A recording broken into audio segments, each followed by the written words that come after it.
আল্লাহ তাআলা বলেন, ইন্না শায়াতিনা কানু লিররহমানি আসিয়া। শয়তানরা সর্বদা পরহেজগার আল্লাহর বিরুদ্ধে বিদ্রোহী ছিল এবং সূরা আল হিজরের আয়াত ৪১-এ বলা হয়েছে, ওয়ানাজ্জালনা আলা কুল্লি উম্মাতিন রসুলান আন ইয়াবুদুল্লাহা ওয়াজতানিবুত তাগুত।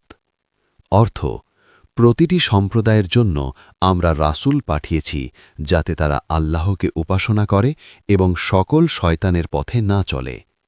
ইবলিস আর সমস্ত শয়তান মানুষকে প্রলোভন দেখিয়ে ভুল পথে চালিত করার চেষ্টা করছে, কিন্তু আল্লাহ তাদেরকে শেষ পর্যন্ত শাস্তি দেবেন।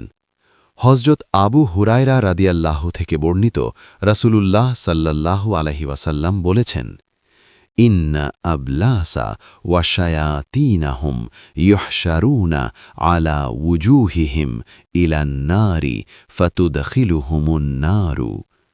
অর্থ, ইবলিস এবং তার সমস্ত দোসররা জাহান্নামের দিকে মুখ করে নিয়ে যাওয়া হবে এবং জাহান্নামের আগুন তাদের ভেতর ঢুকে যাবে। এই অংশে মানুষের হৃদয়ে শয়তানের ভয় জাগানো হয় এবং আল্লাহর ন্যায় বিচারের সত্যটা বোঝানো হয়।